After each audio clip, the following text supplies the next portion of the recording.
Parliament for the first National Socialist politicians in Germany, then under the banner of the National Socialist Freedom Party, to be voted into the Reichstag. And not until 1928, 10 years after Britain had its first National Socialist Member of Parliament, were candidates from a party headed by Adolf Hitler voted into a national parliament. When the National Socialist Party was founded in Britain in 1916, Adolf Hitler, the would-be leader of Germany's National Socialist Party, was still an awkward loner with fluctuating political convictions.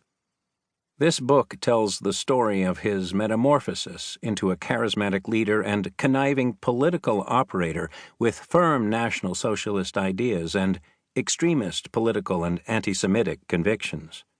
His transformation did not begin until 1919 and was only completed in the mid-1920s. It took place in Munich, to which Hitler had moved in 1913, a city that, compared with Silvertown and many cities in the Habsburg Empire, had remained politically stable until the end of the First World War. While this book focuses on the years between 1918 and the mid-1920s, crucial years in the life of Hitler, it likewise tells the story of National Socialism's belated success in Germany. This is also the story of the political transformation of Munich, Bavaria's capital, in which Hitler rose to prominence, a city that only a few years earlier would have been considered one of the most unlikely places for a sudden emergence and triumph of demagoguery and political turmoil. When I first became a historian, I never would have imagined that I would write at any length about Adolf Hitler. As a graduate student, I felt greatly honored, and I still do, to work in a very minor role, compiling the book's bibliography, on the first volume of Ian Kershaw's magisterial Hitler biography.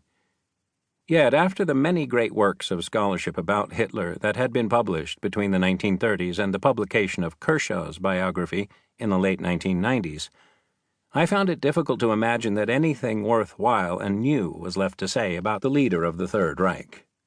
As a German raised in the 1970s and 1980s, undoubtedly I also was driven, at least subconsciously, by a concern that writing about Hitler may appear as apologetic. In other words, that it would constitute a return to the early 1950s, when many Germans tried to blame the many crimes of the Third Reich solely on Hitler and a small number of people around him.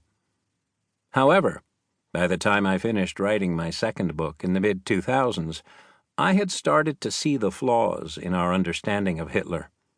For instance, I was no longer so sure that we really knew how he had become a Nazi, and hence, that we were drawing the right lessons from the story of his metamorphosis for our own times.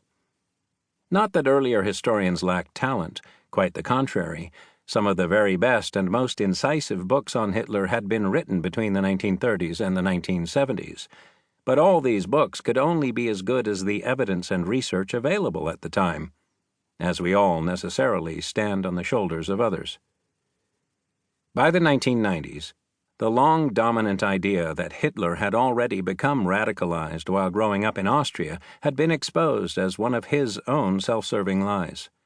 Scholars therefore concluded that if Hitler had not been radicalized as a child and teenager in the Austrian-German borderlands, nor in Vienna as a young man, his political transformation must have come later. The new view was that Hitler became a Nazi due to his experiences in the First World War, or the combination of those with the post-war revolution that turned Imperial Germany into a republic. By the mid-2000s, that view no longer made much sense to me, as I had started to see its many flaws. Thus, I set out to write a book about Adolf Hitler's years in the First World War and the impact they had on the rest of his life. As I made my way through archives and private collections in attics and basements on 3 continents, I realized that the story Hitler and his propagandists told about his time in the war was not just an exaggeration with a true core. In fact, its very core was rotten.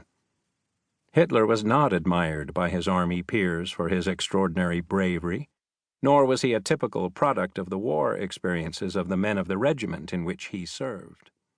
He was not